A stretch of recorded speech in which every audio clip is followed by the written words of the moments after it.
ਸਤਿਨਾਮ ਵਾਹਿਗੁਰੂ ਜੀ ਕਾ ਖਾਲਸਾ ਵਾਹਿਗੁਰੂ ਜੀ ਕੀ ਫਤਿਹ। ਸ਼੍ਰੀ ਗੁਰੂ ਗ੍ਰੰਥ ਸਾਹਿਬ ਦੇ ਅੰਗ ਨੰਬਰ 1374 ਤੇ ਅੰਗ ਨੰਬਰ 1374 ਵਿਚਾਲੇ ਜੇ ਕਰਕੇ 184 ਨੰਬਰ 184 ਨੰਬਰ ਤੋਂ ਬਾਅਦ ਪੜ੍ਹਨਾ ਪੈਣਾ। ਸ਼ੇਖ ਸਬੂਰੀ ਬਾਹਰਾ ਕਿਆ ਹਜ ਕਾਬੇ ਜਾਏ, ਕਬੀਰ ਜਾ ਕੀ ਦਿਲ ਸਾਬਤ ਨਹੀਂ, ਤਾ ਕੋ ਕਹਾਂ ਖੁਦਾਏ। ਖੁਦਾਏ ਪੜ੍ਹਨਾ, ਖੱਖੇ ਦੇ ਪੈਰ 'ਚ ਬਿੰਦੀ ਲਾ ਕੇ ਪੜ੍ਹਨਾ। ਇਹ ਅਰਬੀ ਭਾਸ਼ਾ ਦਾ ਸ਼ਬਦ ਹੈ। ਆਪਾਂ ਰੱਬ ਕਹਿੰਦੇ ਹਾਂ, ਮੁਸਲਮਾਨ ਵੀਰ ਇਸ ਨੂੰ ਖੁਦਾ ਕਹਿੰਦੇ ਨੇ। ਸ਼ੇਖ ਮੁਸਲਮਾਨਾਂ ਜਿਹੜੇ ਧਾਰਮਿਕ ਆਗੂ ਹੁੰਦੇ ਨੇ ਉਹਨੂੰ ਕਹਿੰਦੇ ਨੇ ਸ਼ੇਖ।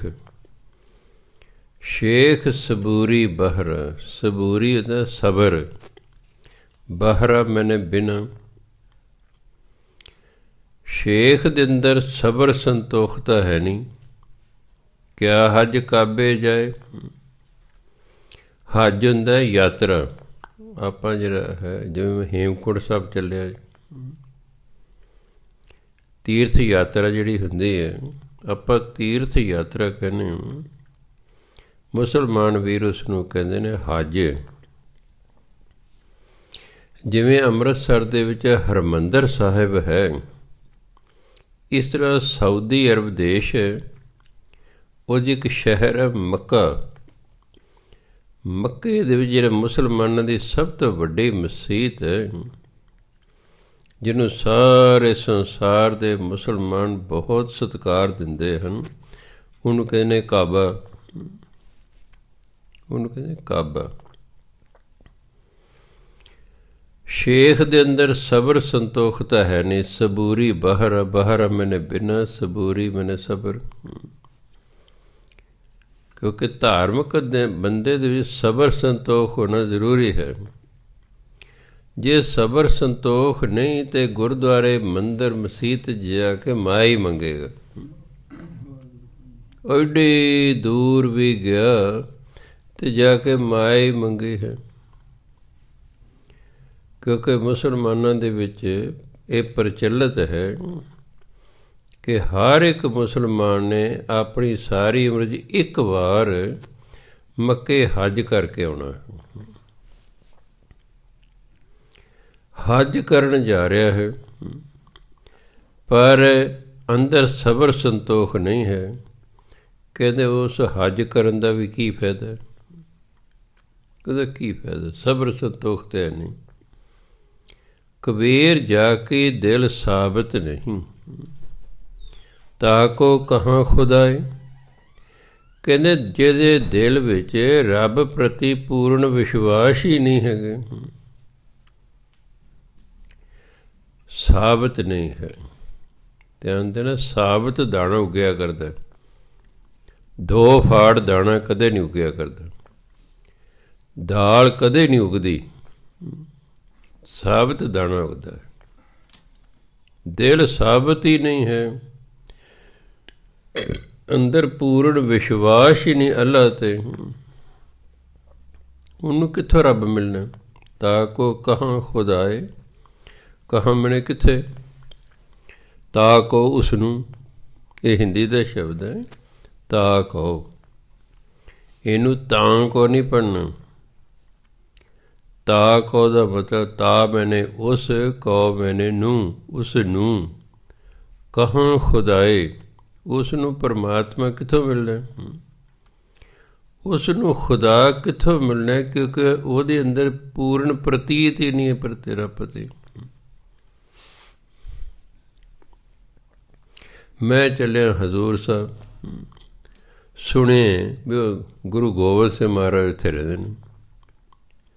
ਗੁਰੂ ਮਹਾਰਾਜ ਤਾਂ ਸਾਰੀ ਥਾਵਾਂ 'ਤੇ ਰਹਿੰਦੇ ਨੇ, ਬਸ ਸੁਣੇ। ਹੁਣ ਜਾ ਰਿਹਾ ਮੈਂ ਹਜ਼ੂਰ ਸਾਹਿਬ ਦੀ ਯਾਤਰਾ 'ਤੇ। ਮਨ 'ਚ ਪਤਾ ਨਹੀਂ ਗੁਰੂ ਮਹਾਰਾਜ ਮੈਨੂੰ ਉੱਥੇ ਮਿਲਣਗੇ ਕਿ ਨਹੀਂ ਮਿਲਣਗੇ, ਨਹੀਂ ਮਿਲਦੇ ਫਿਰ, ਕਿਉਂਕਿ ਉਹਨੂੰ ਵਿਸ਼ਵਾਸ ਹੀ ਨਹੀਂ ਹੈ। ਇੱਕ ਬੰਦਾ ਹਜ਼ੂਰ ਸਾਹਿਬ ਨੂੰ ਜਾ ਰਿਹਾ, ਕਈ ਸਾਲਾਂ ਦੀ ਗੱਲ ਹੈ, ਕਿ ਮੈਂ ਹਜ਼ੂਰ ਸਾਹਿਬ ਚੱਲਿਆ, ਮੈਂ ਹੋਰ ਵੀ ਕਿਤੇ ਜਾਣਾ, ਹਾਂਜੀ ਕਦੇ ਸਿਕੰਦਰਾਬਾਦ ਪਤਾ ਨਹੀਂ ਕਿਹੜੇ ਕਿਹੜੇ ਸ਼ਹਿਰ ਨਾਲ ਹੈ, ਉਹ ਵੀ ਜਾਣਾ, ਮੈਂ ਤੈਨੂੰ ਫਿਰ ਗੁਰੂ ਮਹਾਰਾਜ ਨਹੀਂ ਮਿਲਣਗੇ, ਮੈਂ ਤੈਨੂੰ ਗੁਰੂ ਮਹਾਰਾਜ ਨਹੀਂ ਮਿਲਣਗੇ। ਤੇ ਕਿਉਂ ਜੀ? ਉਹ ਕਹਿਣਗੇ ਇਹ ਕਿਹੜਾ ਇਕੱਲਾ ਮੈਨੂੰ, ਇਹ ਕਿਹੜਾ ਮੈਨੂੰ ਸਿਰਫ ਮਿਲਣ ਆਇਆ, ਇਹ ਤਾਂ ਸੈਰ ਕਰਨ ਆਇਆ।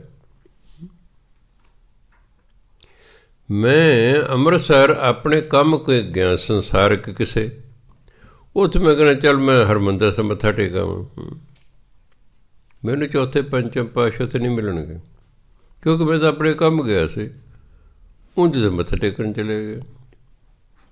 ਜੇ ਮੈਂ ਘਰੋਂ ਗਿਆ ਹੀ ਹਰਿਮੰਦਰ ਸਾਹਿਬ ਸਿਰ, ਮੈਂ ਤਾਂ ਉੱਥੇ ਜਾਣਾ, ਫਿਰ ਸੰਭਾਵਨਾ ਹੋ ਸਕਦੀ ਹੈ ਮਿਲਣ ਦੀ। ਜੇ ਦਿਵ ਦ੍ਰਿਸ਼ਟੀ ਖੁੱਲ੍ਹੇਗੀ ਜ਼ਰੂਰ ਗੁਰੂ ਮਹਾਰਾਜ ਤੁਹਾਨੂੰ ਉੱਥੇ ਮਿਲਣਗੇ, ਕਿਉਂਕਿ ਅਸੀਂ ਸਿਰਫ ਗੁਰੂ ਨੂੰ ਹੀ ਮਿਲਣ ਚੱਲੇ ਹਾਂ। ਅਤੇ ਜੇ ਪਏ ਅਸੀਂ ਸੰਸਾਰਕ ਕੰਮ ਚੱਲੇ ਹਾਂ ਕਿ ਠੀਕ ਹੈ ਪਏ ਆਪਣੇ ਕਰ ਲੈ ਸੰਸਾਰ ਕੰਮ। ਸੋ ਦੱਸਿਆ ਵੀ ਉਹ ਸ਼ੇਖ ਜਿਹਦੇ ਅੰਦਰ ਸਬਰ ਸੰਤੋਖ ਹੀ ਨਹੀਂ, ਉਹਦਾ ਕਾਬੇ ਹੱਜ ਕਰਨ ਦਾ ਕੀ ਫਾਇਦਾ ਹੈ? ਦੱਸਿਆ ਆਪਾਂ ਕਹਿੰਦੇ ਤੀਰਥ ਯਾਤਰਾ, ਮੁਸਲਮਾਨ ਵੀਰ ਕਹਿੰਦੇ ਹੱਜ। ਮੱਕਾ ਸ਼ਹਿਰ ਹੈ ਸਾਊਦੀ ਅਰਬ ਦੇ ਵਿੱਚ, ਉਸ ਸ਼ਹਿਰ ਦੇ ਵਿੱਚ ਜਿਹੜੇ ਉਹਨਾਂ ਦੀ ਸਭ ਤੋਂ ਪ੍ਰਸਿੱਧ ਮਸੀਤ ਹੈ, ਜਿਵੇਂ ਆਪਣੇ ਮਨ 'ਚ ਹਰਿਮੰਦਰ ਸਾਹਿਬ ਪ੍ਰਤੀ ਬਹੁਤ ਸਤਿਕਾਰ ਹੈ, ਸਿਰਫ ਉਹ ਕਾਬੇ ਦੇ, ਉਹਨੂੰ ਕਾਬਾ ਕਹਿੰਦੇ ਤੇਰੇ ਅੰਦਰ ਸਬਰ ਸੰਤੋਖ ਤਾਂ ਹੈ ਨਹੀਂ, ਕੀ ਹੱਜ ਕਾਬੇ ਦਾ ਹੱਜ ਕਰਨ ਜਾਏਗਾ? ਤੇਰਾ ਦਿਲ ਸਾਬਤ ਹੀ ਨਹੀਂ ਹੈ, ਤੂੰ ਦੋ ਚਿਤਾ ਹੈ, ਤੇਰੇ ਅੰਦਰ ਦਵੈਤ ਹੈ, ਤੇਰੇ ਤਾਂ ਦੋ ਵਿਚਾਰ ਚੱਲ ਰਹੇ ਹਨ, ਅਤੇ ਜਿਹਦੇ ਅੰਦਰ ਦੋ ਵਿਚਾਰ ਚੱਲ ਰਹੇ ਨੇ, ਜਿਹਦਾ ਦਿਲ ਸਾਬਤ ਹੀ ਨਹੀਂ ਹੈ, ਮਨ ਦੋ ਪਾਸੇ ਲੱਗਾ ਹੋਇਆ ਹੈ, ਉਸ ਨੂੰ ਖੁਦਾ ਨਹੀਂ ਮਿਲਦਾ। ਖੁਦਾ ਉਹਨਾਂ ਨੂੰ ਮਿਲਦਾ ਜਿਹੜੇ ਸਿਰਫ ਅਤੇ ਸਿਰਫ ਖੁਦਾ ਨੂੰ ਮਿਲਣ ਜਾਂਦੇ ਨੇ, ਜਿਹੜੇ ਸਿਰਫ ਅਤੇ ਸਿਰਫ ਖੁਦਾ ਨੂੰ ਮਿਲਣ ਜਾਂਦੇ ਨੇ। ਜੇ ਕੋਈ ਮੁਸਲਮਾਨ ਇਸ ਲਈ ਜਾ ਰਿਹਾ ਕਿ ਮੁਸਲਮਾਨ ਨੂੰ ਹੁਕਮ ਹੈ ਕਿ ਤੂੰ ਸਾਰੀ ਉਮਰ ਇੱਕ ਵਾਰ ਮੱਕੇ ਜਾਣੇ, ਬਸ ਉਹ ਬਸ ਜਾ ਰਿਹਾ ਇਸ ਲਈ ਵੀ ਮੁਹੰਮਦ ਸਾਹਿਬ ਕਿਤੇ ਨਾਰਾਜ਼ ਨਾ ਹੋ ਜਾਣ, ਗਿਆ ਨਹੀਂ ਹੈਗਾ, ਹੋ ਸਕਦਾ ਉਹਦਾ ਉਦੇਸ਼ ਅੱਲਾ ਨੂੰ ਮਿਲਣਾ ਨਾ ਹੋਵੇ।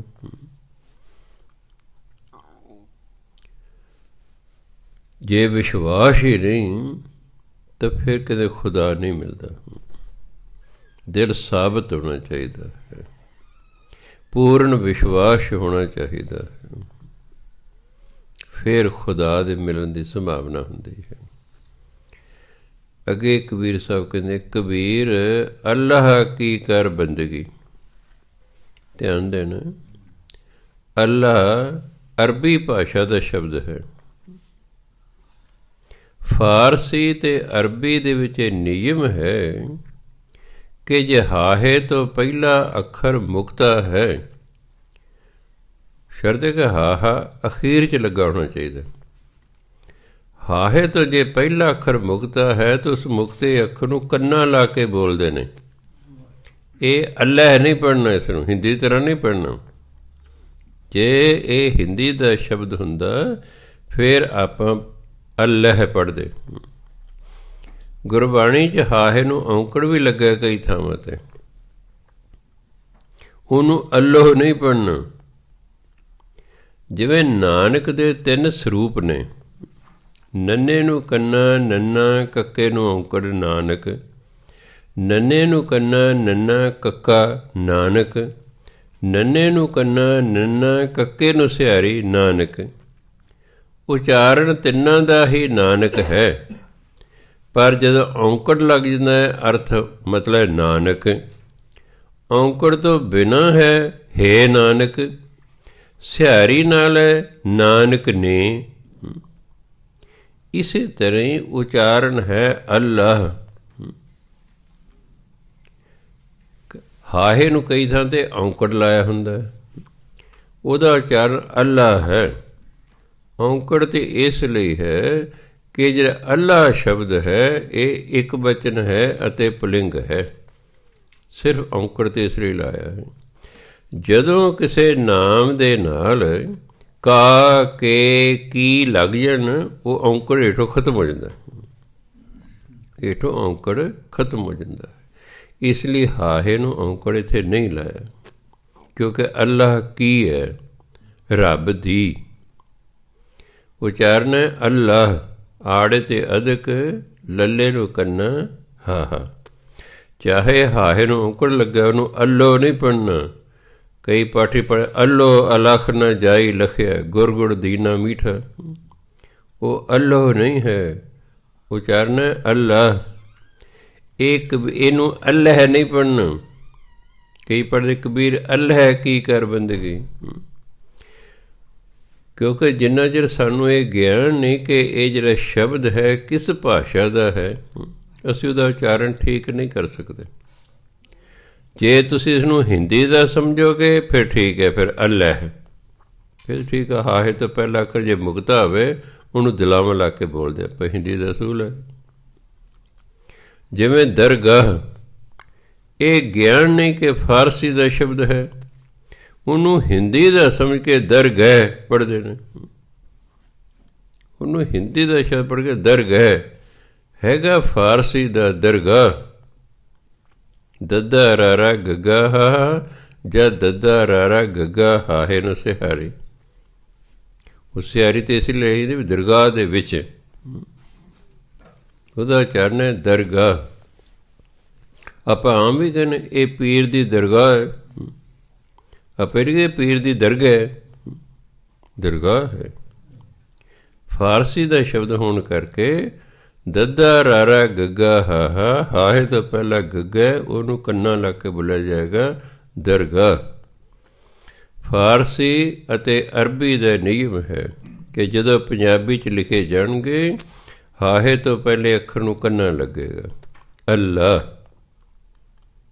ਕਬੀਰ ਅੱਲਾਹ ਕੀ ਕਰ ਬੰਦਗੀ, ਜਿਹ ਸਿਮਰਤ ਦੁਖ ਜਾਏ, ਦਿਲ ਮੈਂ ਸਾਈਂ ਪ੍ਰਗਟੈ, ਬੁਝੈ ਬਲੰਤੀ ਨਾਈ।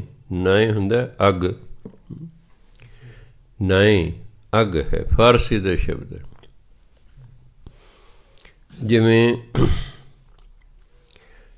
ਹਿੰਦੀ 'ਚ ਨਾਏ ਨਾਮ ਨੂੰ ਕਹਿੰਦੇ ਨੇ, ਫਾਰਸੀ 'ਚ ਨਾ ਜੋ ਨਾਮ ਪਾਉਣਾ ਫਿਰ ਨਾਏ ਹੁੰਦਾ, ਬਿਨਾਂ ਬਿੰਦੀ ਤੋਂ ਹੁੰਦਾ। ਜਿਵੇਂ ਹਿੰਦੀ ਹੈ ਪਾਏ, ਪੈਰ ਬਹੁਵਚਨ, ਫਾਰਸੀ 'ਚ ਹੁੰਦਾ ਪਾਏ, ਬਿਨਾਂ ਬਿੰਦੀ ਤੋਂ ਹੁੰਦਾ। ਜਿਵੇਂ ਹਿੰਦੀ 'ਚ ਨੰਨਾ ਹਾਹੇ ਨੂੰ ਸਿਹਾਰੀ ਨੇ, ਪਰ ਕਈ ਥਾਵਾਂ 'ਤੇ ਨੰਨਾ ਹਾਹਾ ਲਿਖਿਆ ਹੁੰਦਾ। ਨੰਨਾ ਹਾਹਾ ਜਿੱਥੇ ਲਿਖਿਆ ਹੋਇਆ ਉਹ ਫਾਰਸੀ ਦਾ, ਉਹ ਹਿੰਦੀ ਦਾ ਸ਼ਬਦ ਹੀ ਨਹੀਂ ਹੈ। ਹਿੰਦੀ ਜਦੋਂ ਲਿਖਿਆ ਹੋਏਗਾ ਨੰਨਾ ਹਾਹੇ ਨੂੰ ਸਿਹਾਰੀ ਲਿਖੀ ਹੋਏਗੀ। ਜਦੋਂ ਨੰਨਾ ਹਾਹੇ ਨੂੰ ਸਿਹਾਰੀ ਹੈ ਇਹ ਹੈਗਾ ਹਿੰਦੀ ਦਾ, ਜਦੋਂ ਨੰਨਾ ਹਾਹਾ ਹੈ ਇਹ ਹੈ ਫਾਰਸੀ ਦਾ। ਨੰਨਾ ਹਾਹੇ ਨੂੰ ਸਿਹਾਰੀ ਹਿੰਦੀ ਦਾ, ਇਹਨੂੰ ਅਸੀਂ ਪੜ੍ਹਾਂਗੇ ਨਹੀਂ, ਕਿਉਂਕਿ ਹਿੰਦੀ ਪੰਜਾਬੀ ਦਾ ਅਸੂਲ ਹੈ ਹਾਹੇ ਤੋਂ ਪਹਿਲਾ ਅੱਖਰ ਜੇ ਮੁਕਤਾ ਹੋਵੇ ਉਹਨੂੰ ਦਿਲਾਵਾਂ ਲੱਗਦੀ, ਆਪਾਂ ਲਾਤੇ ਨਹੀਂ। ਹੁਣ ਨੰਨਾ ਹਾਹਾ ਹੈ ਇਹ ਹਿੰਦੀ ਦਾ ਸ਼ਬਦ ਹੀ ਨਹੀਂ, ਇਹ ਹੈਗਾ ਫਾਰਸੀ ਦਾ ਸ਼ਬਦ। ਅਤੇ ਫਾਰਸੀ ਦਾ ਨਿਯਮ ਹੈ ਕਿ ਹਾਹੇ ਤੇ ਜੇ ਪਹਿਲਾ ਅੱਖਰ ਮੁਕਤਾ ਉਹਨੂੰ ਕੰਨਾਂ ਲਾ ਕੇ ਬੋਲਿਆ, ਉਹਨੂੰ ਬਣੇ ਨਾ। ਯਾਦ ਰੱਖਣਾ ਅੱਗੇ ਤੋਂ ਬਾਣੀ 'ਚ ਨੰਨਾ ਹਾਹਾ ਵੀ ਆਏਗਾ ਅਤੇ ਨੰਨਾ ਹਾਹੇ ਨੂੰ ਸਿਹਾਰੀ ਵੀ ਆਏਗੀ। ਜਦੋਂ ਨੰਨਾ ਹਾਹੇ ਨੂੰ ਸਿਹਾਰੀ ਆਵੇ ਉਹ ਹਿੰਦੀ ਦਾ ਸ਼ਬਦ ਹੈ, ਉਹਨੂੰ ਪੜ੍ਹਨਾ ਨਹੀਂ। ਜਦੋਂ ਇਕੱਲਾ ਨੰਨਾ ਹਾਹਾ ਆਵੇ ਉਹ ਫਾਰਸੀ ਦਾ ਸ਼ਬਦ ਹੈ, ਉਹਨੂੰ ਪੜ੍ਹਨਾ ਨਾ। ਅਰਥ ਦੋਨੋਂ ਦਾ ਇੱਕੋ ਹੀ ਹੈ। ਜਿਵੇਂ ਪਾਏ ਫਾਰਸੀ ਦਾ ਸ਼ਬਦ ਹੈ ਪੈਰ, ਪਾਏ ਹਿੰਦੀ ਦਾ ਸ਼ਬਦ ਹੈ ਪੈਰ, ਅਰਥ ਦੋਨੋਂ ਪੈਰ ਨੇ। ਫਾਰਸੀ 'ਚ ਬੋਲਾਂਗੇ ਪਾਏ, ਹਿੰਦੀ ਬੋਲਾਂਗੇ ਪਾਏ। ਇਸ ਤਰ੍ਹਾਂ ਨੰਨਾ ਹਾਹੇ ਨੂੰ ਸਿਹਾਰੀ ਇਹ ਹਿੰਦੀ ਦਾ ਸ਼ਬਦ ਹੈ, ਇਹਨੂੰ ਪੜ੍ਹਾਂਗੇ ਨਹੀਂ। ਜਦੋਂ ਕੱਲਾ ਨੰਨਾ ਹਾ ਹਿੰਦੀ 'ਚ ਲਿਖਿਆ ਹੋਇਆ ਉਹ ਹੈ ਫਾਰਸੀ ਦਾ ਸ਼ਬਦ, ਉਹਨੂੰ ਪੜ੍ਹਾਂਗੇ ਨਾ। ਅਰਥ ਦੋਨਾਂ ਦਾ ਹੀ ਨਾ ਹੈ। ਇਸੇ ਤਰ੍ਹਾਂ ਇਹ ਜਿਹੜਾ ਇਹਨੂੰ ਅੱਲ੍ਹ ਨਹੀਂ ਪੜ੍ਹਨਾ, ਕਿਉਂਕਿ ਹਿੰਦੀ ਦਾ ਨਹੀਂ ਹੈ। ਅਗਰ ਹਿੰਦੀ ਦਾ ਇਹ ਸ਼ਬਦ ਹੁੰਦਾ ਫਿਰ ਆਪਾਂ ਇਸ ਨੂੰ ਪੜ੍ਹਦੇ ਅੱਲ੍ਹ। ਇਹ ਹੈਗਾ ਅਰਬੀ ਭਾਸ਼ਾ ਦਾ ਸ਼ਬਦ, ਇਸ ਨੂੰ ਕਹਿੰਦੇ ਅੱਲਾਹ। ਕਈ ਵਾਰੀ ਮੁਸਲਮਾਨ ਬੋਲੇ ਅੱਲਾਹੂ ਅਕਬਰ। ਅਕਬਰ ਫਾਰਸੀ ਦਾ ਸ਼ਬਦ ਹੈ, ਉਹਦਾ ਅਰਥ ਹੈ ਵੱਡਾ। ਅੱਲਾਹੂ ਅਕਬਰ, ਹੂ ਮੈਨੇ ਹੈ, ਅੱਲਾ ਸਭ ਤੋਂ ਵੱਡਾ ਹੈ। ਕਿਉਂਕਿ ਅੱਲਾਹੂ ਅਕਬਰ, ਕਈਆਂ ਨੇ ਆਪਣਾ ਨਾਮ ਅਕਬਰ ਰੱਖਿਆ ਹੁੰਦਾ, ਵੱਡਾ। ਕਬੀਰ ਅੱਲਾਹ ਕੀ ਕਰ ਬੰਦਗੀ, ਜਿਹ ਸਿਮਰਤ ਦੁਖ ਜਾਏ, ਦਿਲ ਮੈਂ ਸਾਈਂ ਪ੍ਰਗਟੈ, ਬੁਝੈ ਬਲੰਤੀ ਨਾਈ। ਕਬੀਰ ਸਾਹਿਬ ਕਹਿੰਦੇ, ਹੇ ਭਾਈ ਤੂੰ ਅੱਲਾ ਦੀ ਬੰਦਗੀ ਕਰ, ਤੂੰ ਪਰਮਾਤਮਾ ਦੀ ਭਜਨ ਬੰਦਗੀ ਕਰ। ਆਪਾਂ ਕਈ ਵਾਰ ਦੂਰਾ ਦੂਰਾ ਸ਼ਬਦ ਬੋਲਦੇ, ਪਰਮਾਤਮਾ ਦੀ ਭਜਨ ਬੰਦਗੀ ਕਰੋ। ਭਜਨ ਹਿੰਦੀ ਪੰਜਾਬੀ ਦਾ ਸ਼ਬਦ ਹੋ ਗਿਆ, ਬੰਦਗੀ ਫਾਰਸੀ ਦਾ ਹੋ ਗਿਆ, ਅਰਥ ਇੱਕੋ ਹੀ ਹੈ। ਜਿਵੇਂ ਲਾਲ ਸੂਹਾ, ਲਾਲ ਹਿੰਦੀ ਪੰਜਾਬੀ ਦਾ ਸ਼ਬਦ ਹੈ, ਸੂਹਾ ਫਾਰਸੀ ਦਾ ਸ਼ਬਦ ਹੈ, ਮਤਲਬ ਲਾਲ ਹੀ ਹੈ। ਕਾਲਾ ਸ਼ਾਹ, ਕਾਲਾ ਹਿੰਦੀ ਪੰਜਾਬੀ ਦਾ ਸ਼ਬਦ ਹੈ, ਸ਼ਾਹ ਫਾਰਸੀ ਦਾ ਸ਼ਬਦ ਹੈ, ਅਰਥ ਕਾਲਾ ਹੈ। ਜਦੋਂ ਆਪਾਂ ਵੀ ਇਹ ਬਹੁਤਾ ਕਾਲਾ ਹੈ, ਉਦੋਂ ਆਪਾਂ ਇਹ ਦੋ ਦੋ ਇਕੱਠੇ ਵਰਤਦੇ। ਆਪਾਂ ਆਮ ਕਹੇ ਇਹਦਾ ਰੰਗ ਕਾਲਾ ਸ਼ਾਹ ਹੈ। ਕਾਲਾ ਹਿੰਦੀ ਪੰਜਾਬੀ ਦਾ ਸ਼ਬਦ ਹੈ, ਸ਼ਾਹ ਫਾਰਸੀ ਦਾ ਸ਼ਬਦ ਹੈ। ਇਸ ਲਈ ਆਪਾਂ ਕਈ ਵਾਰੀ ਉਹ ਦੂਰੇ ਦੂਰੇ ਸ਼ਬਦ ਬੋਲਦੇ ਹਾਂ। ਬੰਦਗੀ ਹੈ ਜੀ, ਭਜਨ ਬੰਦਗੀ ਕਰੋ ਜੀ, ਇਸ 'ਤੇ ਇਕੱਲਾ ਬੰਦਗੀ ਹੈ ਨਾ। ਆਪਾਂ ਆਮ ਕਰਨ ਵੀ ਭਜਨ ਬੰਦਗੀ ਕਰਿਆ ਕਰੋ ਜੀ। ਭਜਨ ਹਿੰਦੀ ਪੰਜਾਬੀ ਦਾ ਲਾ ਲਿਆ, ਬੰਦਗੀ ਫਾਰਸੀ ਦਾ ਲਾ ਲਿਆ, ਮਤਲਬ ਉਹੀ ਹੈ, ਭਜਨ ਬੰਦਗੀ ਕਰੋ, ਭਜਨ ਬੰਦਗੀ ਕਰੋ, ਇਕੱਠਾ ਕਰ ਲਿਆ ਆਪਾਂ ਨੂੰ।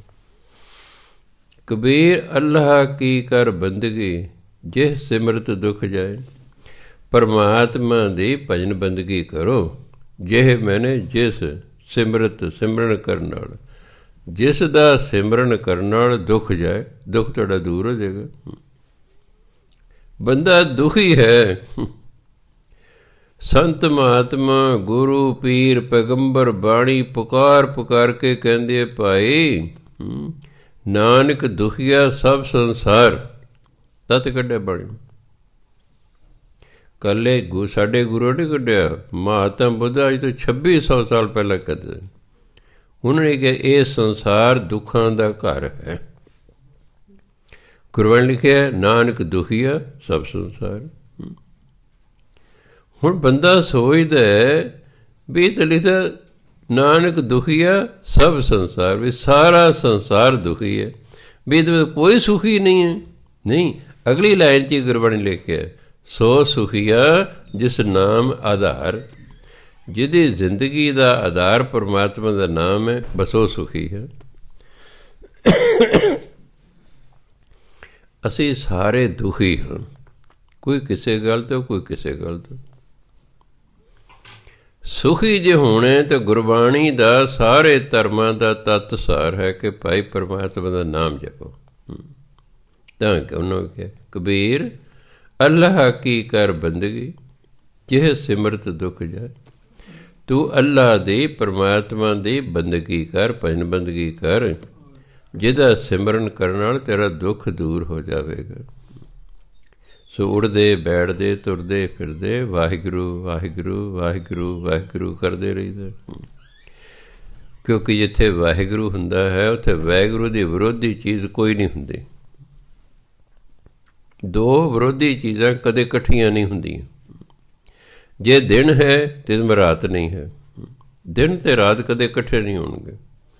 ਜੇ ਮੈਂ ਸੁਖੀ ਹਾਂ ਤੇ ਮੈਂ ਦੁਖੀ ਨਹੀਂ ਹਾਂ, ਜੇ ਮੈਂ ਦੁਖੀ ਹਾਂ ਤੇ ਮੈਂ ਸੁਖੀ ਨਹੀਂ ਹਾਂ, ਜੇ ਮੈਂ ਬਿਮਾਰ ਹਾਂ ਤੇ ਮੈਂ ਤੰਦਰੁਸਤ ਨਹੀਂ ਹਾਂ, ਅਤੇ ਜੇ ਮੈਂ ਤੰਦਰੁਸਤ ਹਾਂ ਤਾਂ ਫਿਰ ਮੈਂ ਬਿਮਾਰ ਨਹੀਂ ਹਾਂ। ਇੱਕੋ ਚੀਜ਼ ਹੀ ਹੋਏਗੀ। ਜਿਉਂ-ਜਿਉਂ ਸਾਡਾ ਸਿਮਰਨ ਵੱਧਦਾ ਜਾਵੇਗਾ, ਸਾਡੇ ਅੰਦਰ ਪਰਮਾਤਮਾ ਦੀ ਹੋਂਦ ਪ੍ਰਗਟ ਹੋਣੀ ਸ਼ੁਰੂ ਹੋ ਜਾਏਗੀ।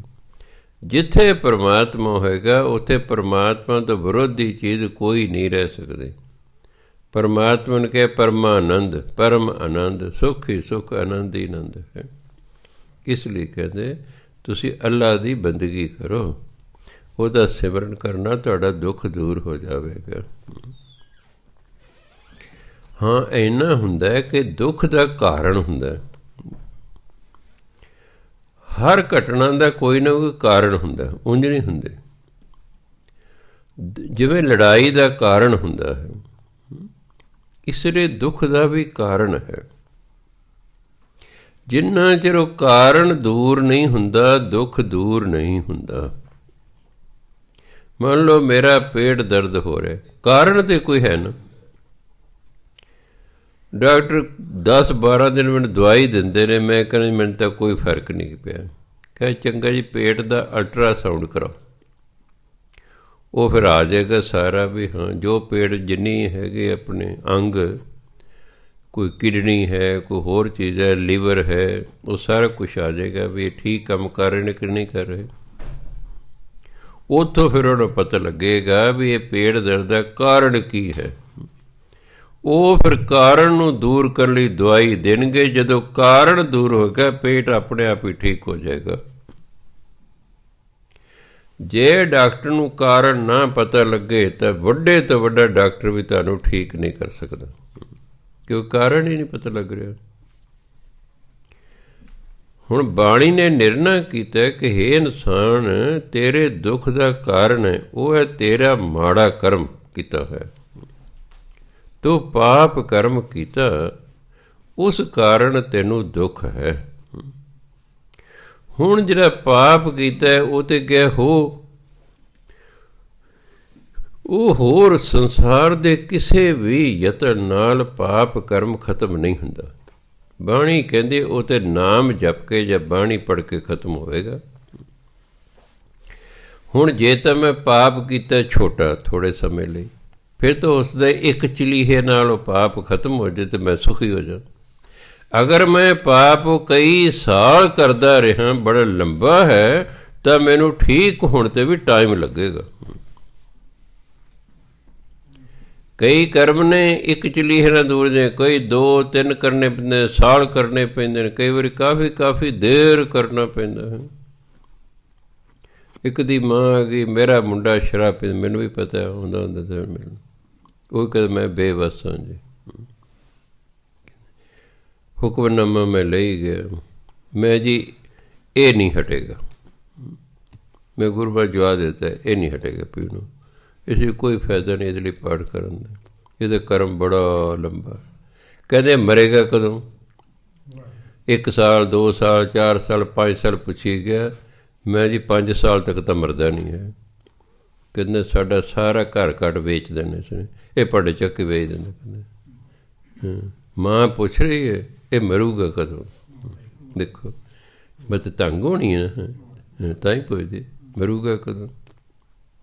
ਜਿਵੇਂ ਇੱਕ ਮਾਂ ਆ ਗਈ, 2 ਸਾਲਾਂ ਦੀ ਗੱਲ, ਉਹਦੇ ਮੁੰਡੇ ਨੂੰ 5 ਸਾਲ ਦੀ ਸਜ਼ਾ ਹੋ ਗਈ, 1 ਸਾਲ ਉਹਨੇ ਭੋਗ ਲਈ ਹੈ।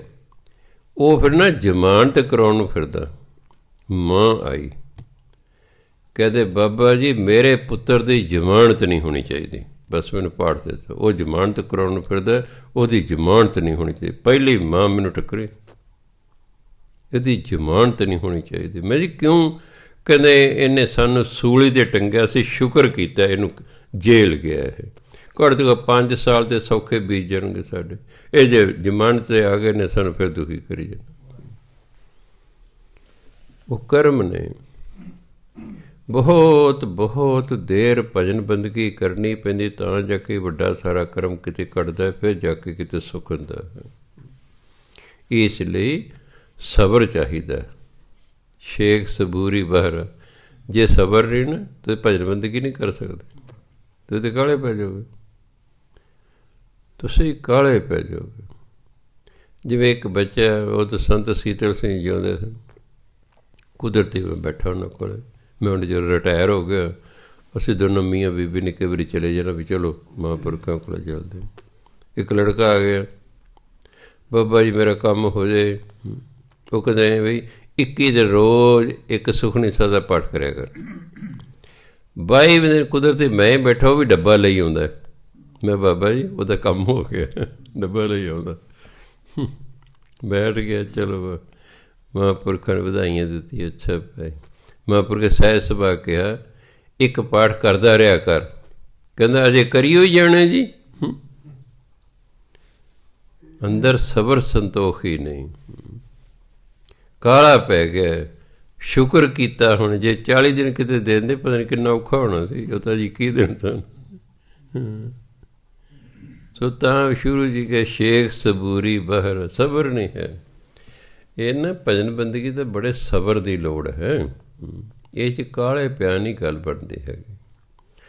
ਇਹ ਤਾਂ ਸਾਰੀ ਉਮਰ ਲਈ ਭਜਨ ਬੰਦਗੀ ਕਰਨੀ, ਕਿਹੜਾ ਕੋਈ ਘੰਟੇ 2 ਘੰਟੇ ਲਈ ਕਰਨੀ ਜਾਂ 2-4 ਦਿਨਾਂ ਲਈ ਕਰਨੀ। ਭਜਨ ਬੰਦਗੀ ਜਦੋਂ ਵੀ ਸੋਝੀ ਆ ਗਈ, ਕਿਸੇ ਨੇ ਬਚਪਨ ਤੋਂ ਹੀ ਆ ਗਈ।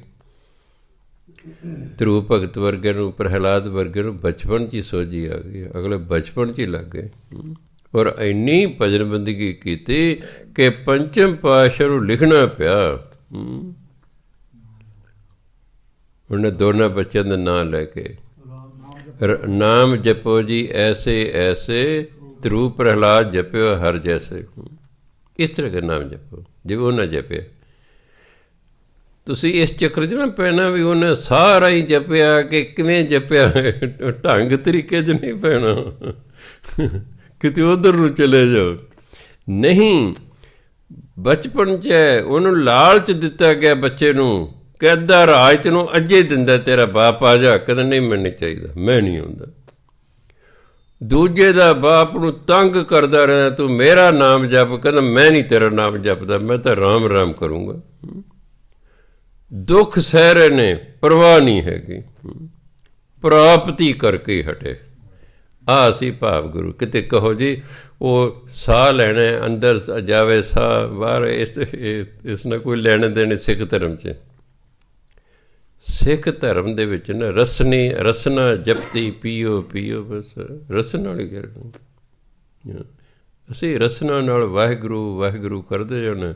ਜਦੋਂ ਕਿਤੇ ਬਿਰਤੀ ਜੁੜ ਗਈ, ਰਸਨਾ ਚੁੱਪ ਹੋ ਜਾਣੀ ਹੈ। ਅੰਦਰ ਜਿਹੜਾ ਹੈ ਉਹ ਵਾਹਿਗੁਰੂ ਦੀ ਲਹਿਰ ਚੱਲ ਪੈਣੀ ਆਪਣੇ ਆਪ ਹੀ। ਉਹ ਅਜਪਾ ਜਾਪ 'ਤੇ ਪਹੁੰਚ ਜਾਣਾ ਸੀ। ਸ਼ੁਰੂ ਹਮੇਸ਼ਾ ਹੀ ਰਸਨਾ ਨਾਲ ਕੀਤਾ ਜਾਂਦਾ। ਸਾਰੀ ਬਾਣੀ ਪੜ੍ਹ ਕੇ ਵੇਖ ਲਓ, ਰਸਨਾ ਨਾਲ ਹੀ ਸ਼ੁਰੂ ਕੀਤਾ ਜਾਂਦਾ। ਜਿਹੜਾ ਲਿਖਿਆ ਸਾਹ ਸਾਹ ਸਿਮਰੋ ਗੋਬਿੰਦ, ਉਹਦਾ ਤਾਂ ਮਤਲਬ ਜਿਵੇਂ ਸਾਹ ਹਰ ਵਕਤ ਆਉਂਦੇ ਨੇ, ਸੁੱਤਿਆਂ ਪਿਆਂ ਵੀ ਆਉਂਦੇ ਨੇ, ਇਸ ਤਰ੍ਹਾਂ ਤੁਸੀਂ ਇਸ ਤਰ੍ਹਾਂ ਸਿਮਰਨ ਕਰਨਾ ਵੀ ਕਦੇ ਬੰਦ ਹੀ ਨਹੀਂ ਕਰਨਾ। ਹਮੇਸ਼ਾ ਸਿਮਰਨ ਕਰਦੇ ਰਹਿਣਾ ਹੈ। ਜਿੰਨਾ ਸਮਾਂ ਵੀ ਅਸੀਂ ਜਾਗਦੇ ਹਾਂ, ਸੁੱਤਿਆਂ ਆਪਣੇ ਆਪ ਹੁੰਦਾ ਰਹੇਗਾ। ਸੋ ਕਬੀਰ ਸਾਹਿਬ ਕਹਿੰਦੇ, ਕਬੀਰ ਅੱਲਾਹ ਕੀ ਕਰ ਬੰਦਗੀ, ਜਿਹ ਸਿਮਰਤ ਦੁੱਖ ਜਾਏ। ਤੂੰ ਪਰਮਾਤਮਾ ਦੀ ਭਜਨ ਬੰਦਗੀ ਕਰ, ਜਿਹਦੇ ਸਿਮਰਨ ਕਰਨਾ ਦੁੱਖ ਦੂਰ ਹੋ ਜਾਂਦਾ ਹੈ। ਫਿਰ ਹੋਰ ਕੀ ਹੋਏਗਾ? ਇੱਕ ਤਾਂ ਦੁੱਖ ਦੂਰ ਹੋ ਗਿਆ। ਦਿਲ ਮੈਂ ਸਾਈਂ ਪ੍ਰਗਟ ਹੈ, ਕਿ ਮਨ ਦੇ ਵਿੱਚ ਪਰਮਾਤਮਾ ਪ੍ਰਗਟ ਹੋ ਜਾਏਗਾ। ਤੇਰੇ ਅੰਦਰ ਪਰਮਾਤਮਾ ਪ੍ਰਗਟ ਹੋ ਜਾਏਗਾ। ਬੁਝੈ ਬਲੰਤੀ ਨਾਏ, ਨਾਏ ਮੈਨੇ ਅੱਗ। ਜਿਹੜੀ ਤੇਰੇ ਅੰਦਰ ਅੱਗ ਬਲ ਰਹੀ ਹੈ ਤ੍ਰਿਸ਼ਨਾਵਾਂ ਦੀ, ਉਹ ਤ੍ਰਿਸ਼ਨਾਵਾਂ ਦੀ ਅੱਗ ਬੁਝ ਜਾਵੇਗੀ। ਅੰਦਰੋਂ ਤੇਰੇ ਤ੍ਰਿਸ਼ਨਾਵਾਂ ਹੀ ਖਤਮ ਹੋ ਜਾਣਗੀਆਂ। ਮਹਾਤਮਾ ਬੁੱਧ ਕਹਿੰਦੇ ਸੰਸਾਰ ਦੁੱਖਾਂ ਦਾ ਘਰ ਹੈ। ਦੁੱਖਾਂ ਦਾ ਕਾਰਨ ਸਾਡੀਆਂ ਤ੍ਰਿਸ਼ਨਾਵਾਂ ਹਨ। ਇਹ ਤ੍ਰਿਸ਼ਨਾਵਾਂ, ਇਹ ਮਨੁੱਖ ਲੋੜਾਂ ਕਰਕੇ ਦੁਖੀ ਨਹੀਂ ਹੈ। ਲੋੜਾਂ ਤੇ ਥੋੜ੍ਹੇ ਜਿਹੇ ਪੈਸਿਆਂ ਨਾਲ ਹੀ ਪੂਰੀਆਂ ਹੋ ਜਾਂਦੀਆਂ ਹਨ। ਇਹ ਤ੍ਰਿਸ਼ਨਾਵਾਂ ਕਰਕੇ ਦੁਖੀ ਹੈ। ਆਹ ਚਾਹੀਦਾ, ਆਹ ਚਾਹੀਦਾ, ਆਹ ਚਾਹੀਦਾ, ਆਹ ਚਾਹੀਦਾ, ਕਿ ਜੋ ਕਦੇ ਵੇਖ ਹੈ ਫਿਰ ਉਹ ਚਾਹੀਦਾ। ਆਪਣੀ ਚਾਦਰ ਨਹੀਂ ਵੇਖਣੀ, ਬਸ ਦੂਜੇ ਦੇ ਵੇਖ ਹੈ। ਘਰ 'ਚ ਕੋਈ ਚੀਜ਼ ਹੈ, ਇਹ ਮੇਰੇ ਵੀ ਚਾਹੀਦੀ ਹੈ। ਬਈ ਉਹ ਤਾਂ ਅਮੀਰ ਨੇ, ਤੇਰੀ ਇੰਨੀ ਸਮਰੱਥਾ ਹੀ ਨਹੀਂ ਹੈਗੀ ਵੀ ਤੂੰ ਐਵੇਂ ਦੁਖੀ ਹੋਈ ਜਾਣਾ ਫਜ਼ੂਲ ਦਾ। ਇਸੇ ਦਿਲ ਮੈਂ ਸਾਈਂ ਪ੍ਰਗਟ ਹੈ, ਕਦੇ ਪਰਮਾਤਮਾ ਤੇਰੇ ਅੰਦਰ ਪ੍ਰਗਟ ਹੋ ਜਾਵੇਗਾ। ਬੁਝੈ ਬਲੰਤੀ ਨਾਏ, ਬਲਦੀ ਹੋਈ ਅੱਗ ਕਾਹਦੀ ਅੱਗ ਤ੍ਰਿਸ਼ਨਾਵਾਂ ਦੀ, ਉਹ ਬੁਝ ਜਾਏਗੀ। ਤੂੰ ਸੁਖੀ ਹੋ ਜਾਏਗਾ, ਬਸ ਹੋਰ ਕੀ। ਦੁੱਖ ਦੂਰ ਹੋ ਜਾਏਗਾ, ਪਰਮਾਤਮਾ ਪ੍ਰਗਟ ਹੋ ਜਾਏਗਾ, ਤ੍ਰਿਸ਼ਨਾਵਾਂ ਖਤਮ ਹੋ ਜਾਣਗੀਆਂ। ਤ੍ਰਿਸ਼ਨਾਵਾਂ ਤਾਂ ਇਕੱਲੇ ਸਿਮਰਨ ਨਾਲ ਹੀ ਖਤਮ ਹੋ ਜਾਂਦੀਆਂ ਨੇ। ਜੇ ਪਰਮਾਤਮਾ ਮਿਲ ਜੇ ਫਿਰ ਤਾਂ ਇੱਛਾਵਾਂ ਹੀ ਸਾਰੀਆਂ ਪੂਰੀਆਂ ਹੋ ਜਾਂਦੀਆਂ। ਸਭੇ ਇੱਛਾ ਪੂਰੀਆਂ ਜਾਂ ਪਾਇਆ ਅਗੰਮ ਅਪਾਰ। ਜਦੋਂ ਪਰਮਾਤਮਾ ਪ੍ਰਾਪਤ ਹੋ ਗਿਆ, ਇੱਛਾ ਤਾਂ ਸਾਰੀਆਂ ਆਪਣੇ ਆਪ ਹੀ ਪੂਰੀਆਂ ਹੋ ਗਈਆਂ। ਪਰ ਜਿੰਨਾ ਚਿਰ ਉਹ ਨਹੀਂ ਮਿਲਦਾ, ਪ੍ਰਭ ਕੈ ਸਿਮਰਨ ਤ੍ਰਿਸ਼ਨਾ ਬੁਝੈ। ਪਰਮਾਤਮਾ ਸਿਮਰਨ ਕਰ ਤ੍ਰਿਸ਼ਨਾਵਾਂ ਖਤਮ ਹੋ ਜਾਂਦੀਆਂ ਹਨ। ਫਿਰ ਆਪਣੇ ਆਪ ਅੰਦਰੋਂ ਮਨ ਕਹਿੰਦਾ ਦਾਤ ਦੇ ਦਿੱਤਾ ਬਹੁਤ ਹੈ, ਬਸ ਇਹਦਾ ਹੁਣ ਸਬਰ ਆ ਗਿਆ, ਹੁਣ ਸਬਰ ਆ ਗਿਆ, ਹੁਣ ਮਨੁੱਖ ਸੁਖੀ ਹੈ। ਚਾਹੇ ਕਰੋੜਾਂ ਰੁਪਈਏ ਕੋਲ ਹੋਣ, ਅਗਰ ਸਬਰ ਨਹੀਂ, ਉਹ ਕਰੋੜਪਤੀ ਵੀ ਦੁਖੀ ਹੀ ਰਹੇਗਾ। ਅੱਗੇ ਕਬੀਰ ਸਾਹਿਬ ਕਹਿੰਦੇ, ਕਬੀਰ ਜ਼ੋਰੀ ਕੀਏ ਜ਼ੁਲਮ ਹੈ। ਜ਼ੋਰੀ ਜੱਜੇ ਦੇ ਪੈਰ ਬਿੰਦੀ ਲਾਉਣਾ, ਜ਼ੁਲਮ, ਜ਼ੁਲਮ ਨਹੀਂ ਪੈਣਾ, ਜ਼ੁਲਮ ਫਾਰਸੀ ਦਾ ਸ਼ਬਦ ਹੈ। ਕਬੀਰ ਜ਼ੋਰੀ ਕੀਏ ਜ਼ੁਲਮ ਹੈ, ਕਹਿਤਾ ਨਾਉ ਹਲਾਲ। ਦਫਤਰ ਲੇਖਾ ਮੰਗੀਐ, ਤਬ ਹੋਏਗੋ ਕੌਣ ਹਵਾਲ। ਹਲਾਲ ਸ਼ਬਦ ਇੱਕ ਹਰਾਮ ਹੈ, ਇੱਕ ਹਲਾਲ ਹੈ। ਹਲਾਲ ਫਾਰਸੀ ਦਾ ਸ਼ਬਦ ਹੈ ਖਾਣ ਯੋਗ। ਜਦੋਂ ਕੋਈ ਚੀਜ਼ ਖਾਣ ਯੋਗ ਹੋਵੇ, ਕਹਿੰਦੇ ਇਹ ਹਲਾਲ ਹੈ। ਜਿਹੜੀ ਚੀਜ਼ ਖਾਣ ਯੋਗ ਨਹੀਂ, ਉਹਨੂੰ ਕਹਿੰਦੇ ਹਰਾਮ ਹੈ। ਉਹਨੂੰ ਕਹਿ ਰਹੇ ਨੇ ਕਿਸੇ ਮੁੱਲਾ ਨੂੰ, ਕਿਸੇ ਮੁਸਲਮਾਨ ਵੀਰ ਨੂੰ, ਕਹਿੰਦੇ ਤੂੰ ਜੀਵਾਂ 'ਤੇ ਧੱਕਾ ਕਰਦਾ ਹੈ, ਉਹਨਾਂ 'ਤੇ ਜ਼ੁਲਮ ਕਰਦਾ ਹੈ, ਤੂੰ ਜੀਵਾਂ ਨੂੰ ਮਾਰਦਾ ਹੈ, ਅਤੇ ਫਿਰ ਕਹਿੰਦਾ ਇਹ ਹਲਾਲ ਹੈ, ਇਹ ਖਾਣ ਯੋਗ ਹੈ, ਖਾ ਲਓ ਜੀ। ਕਹਿੰਦੇ ਬਿਸਮਿਲ੍ਲਾ ਕਿਹਾ, ਕਹਿੰਦਾ ਹਾਂ ਜੀ ਖਾਣ ਯੋਗ ਹੋ ਗਿਆ। ਫਿਰ ਤਾਂ ਮੈਂ ਆਪਣਾ ਮੀਟ ਬਣਾਵਾਂ, ਕਹਿੰਦੇ ਵਾਹਿਗੁਰੂ ਹੋ ਗਿਆ ਖਾਣ ਯੋਗ। ਇਹ ਤਾਂ ਇੱਕ ਖਾਣ ਦੇ ਢੰਗ ਨੇ। ਕਹਿੰਦੇ ਤੂੰ ਜੀਵਾਂ 'ਤੇ ਜ਼ੁਲਮ ਕਰਦਾ ਹੈ, ਕਿਉਂਕਿ ਸਿੱਖ ਵੀ ਮੀਟ ਖਾਂਦੇ ਨੇ। ਇਹਨੂੰ ਝਟਕਾ ਕਹਿੰਦੇ ਨੇ। ਉਹ ਇੱਕੋ ਵਾਰ ਨਾਲ ਜਾਨਵਰ ਦਾ ਗਲ ਵੱਢ ਦਿੰਦੇ ਨੇ, ਉਹਨੂੰ ਕਹਿੰਦੇ ਝਟਕਾ। ਜਿਹੜੇ ਮੁਸਲਮਾਨ ਵੀਰ ਨੇ ਇਹ ਕਰਦ ਲੈ ਕੇ ਨਾ ਹੌਲੀ ਹੌਲੀ ਐ ਜਿਵੇਂ ਆਰਾ ਲੱਕੜੀ ਚੀਰਦਾ, ਐਂ ਫੇਰਦੇ ਰਹਿੰਦੇ ਨੇ। ਉਹ ਜਿਹੜਾ ਜਾਨਵਰ ਤੜਫਦਾ ਰਹਿੰਦਾ ਹੈ, ਕਰਕੇ ਫਾਣੀ ਤੜਫਾ ਕੇ ਮਾਰਿਆ। ਉਹ ਗੱਲ ਹੈ ਕਿ ਤੂੰ ਜ਼ੁਲਮ ਕਰਦਾ, ਤੂੰ ਜੀਵਾਂ 'ਤੇ ਧੱਕਾ ਕਰਦਾ ਹੈ, ਤੂੰ ਖਾਣ ਲਈ ਉਹਨਾਂ ਨੂੰ ਮਾਰਦਾ ਹੈ, ਅਤੇ ਫਿਰ ਕਹਿੰਦਾ ਇਹ ਹਲਾਲ ਹੈ, ਇਹ ਖਾਣ ਯੋਗ ਹੈ। ਦਫਤਰ ਫਾਰਸੀ ਦਾ ਸ਼ਬਦ ਹੈ। ਅੱਜ ਹੀ ਮੈਂ ਦੇਖ ਰਿਹਾ ਸੀ ਉਹ ਰਜਿਸਟਰ ਜਿਸ ਦੇ ਵਿੱਚ ਮਨੁੱਖ ਦੇ ਕਰਮਾਂ ਦਾ ਹਿਸਾਬ ਕਿਤਾਬ ਲਿਖਿਆ ਹੁੰਦਾ, ਉਹਨੂੰ ਕਹਿੰਦੇ ਦਫਤਰ। ਦਫਤਰ ਲੇਖਾ ਮੰਗੀਐ, ਤਬ ਹੋਏਗਾ ਕੌਣ ਹਵਾਲ। ਜਦੋਂ ਰਜਿਸਟਰ ਤੇਰੇ ਕਰਮਾਂ ਦਾ ਜਿਹੜਾ ਰਜਿਸਟਰ ਹੈ, ਜਦੋਂ ਉਹਦੇ ਅਨੁਸਾਰ ਤੇਰੇ ਤੋਂ ਹਿਸਾਬ ਕਿਤਾਬ ਮੰਗਿਆ ਗਿਆ ਨਾ, ਵੀ ਜੇ ਆਪਾਂ ਕਹਿੰਦੇ ਚਿੱਤਰਗੁਪਤ, ਉਹਦਾ ਵੀ ਰਜਿਸਟਰ ਲੱਗਾ ਹੋਇਆ। ਆਪਾਂ ਵੀ ਇਸ ਗੱਲ ਨੂੰ ਮੰਨਦੇ ਹਾਂ, ਮੁਸਲਮਾਨ ਵੀ ਇਸ ਗੱਲ ਨੂੰ ਮੰਨਦੇ ਹਨ ਵੀ ਰਜਿਸਟਰ ਹੁੰਦਾ ਜਿਸ ਦੇ ਵਿੱਚ ਹਰ ਇੱਕ ਦੇ ਕਰਮਾਂ ਦਾ ਹਿਸਾਬ ਕਿਤਾਬ ਲਿਖਿਆ ਹੋਇਆ, ਚੰਗਾ ਮੰਦਾ ਜੋ ਕਰਮ ਕੀਤੇ ਨੇ। ਕਹਿੰਦੇ ਜਦੋਂ ਤੇਰੇ ਕਰਮਾਂ ਦਾ ਰਜਿਸਟਰ ਖੋਲ੍ਹ ਕੇ ਵੇਖਿਆ, ਤੇਰੇ ਤੋਂ ਹਿਸਾਬ ਮੰਗਿਆ ਨਾ ਕਰਮਾਂ ਦਾ, ਤਬ ਹੋਏਗਾ ਕੌਣ ਹਵਾਲ। ਆਪਾਂ ਕਹਿੰਦੇ ਹਾਲ, ਫਾਰਸੀ ਵਾਲੇ ਕਹਿੰਦੇ ਹਵਾਲ। ਫਿਰ ਤੇਰਾ ਕੀ ਹਾਲ ਹੋਏਗਾ? ਕਹਿੰਦੇ ਫਿਰ ਕੁੱਟ ਪੈਣੀ। ਹੇਠਾਂ ਵੀ ਪੁਲਿਸ ਡਿਪਾਰਟਮੈਂਟ ਹੈ, ਉੱਪਰ ਵੀ ਪੁਲਿਸ ਡਿਪਾਰਟਮੈਂਟ। ਬਸ ਇੰਨੇ ਉਹਨੂੰ ਜਿਹੜਾ DGP ਹੈ, ਜਿਹੜਾ ਸਭ ਤੋਂ ਵੱਡਾ ਅਫਸਰ ਇੱਥੇ ਹੈਗਾ, ਉਹਨੂੰ ਉੱਥੇ ਯਮਰਾਜ ਕਹਿੰਦੇ ਨੇ। ਉਹਨੇ ਦੇ ਜਿਹੜੇ ਅੱਗੇ ਬੰਦੇ ਰੱਖੇ ਹੋਏ ਨੇ, ਜੇ ਸਿਪਾਹੀ ਐਰਾ ਵਗੈਰਾ ਰੱਖੇ ਨੇ, ਉਹਨੂੰ ਕਹਿੰਦੇ ਯਮਦੂਤ। ਯਮਦੂਤਾਂ ਨੇ ਤਾਂ ਆਪਣੇ ਵੱਡੇ ਅਫਸਰ ਦਾ ਹੁਕਮ ਮੰਨਣਾ। ਉਹ ਜੋ ਹਿਸਾਬ ਕਿਤਾਬ ਹੋਇਆ ਵੀ ਇਹਨੇ ਤਾਂ ਬੜੇ ਪਾਪ ਕਰਮ ਕੀਤੇ, ਉਹਨਾਂ ਨੇ ਡਿਊਟੀ ਲਾ ਦੇ, ਆਹ ਇਹਨੂੰ ਸਜ਼ਾ ਦਿਓ। ਕਹਿ ਜਦੋਂ ਫਿਰ ਤੇਰਾ ਕੀ ਹਾਲ ਹੋਏਗਾ, ਉਦੋਂ ਜੇ ਤੈਨੂੰ ਸਜ਼ਾਵਾਂ ਮਿਲਣਗੀਆਂ। ਇਸ ਲਈ ਤੂੰ ਜੀਵਾਂ ਨੂੰ ਨਾ ਮਾਰ। ਆ ਸਿੱਖਾਂ ਨੂੰ ਪੁੱਛੋ, ਆ ਮੁਰਗੇ ਬੱਕਰੇ ਕਹਿੰਦੇ ਇਹਨਾਂ ਦਾ ਹੋਰ ਕੀ ਕਰਾਉਣਾ, ਇਹਨਾਂ ਨੂੰ ਹਲੀ ਜਿਉਣਾ, ਇਹ ਤਾਂ ਖਾਣ ਲਈ ਨੇ।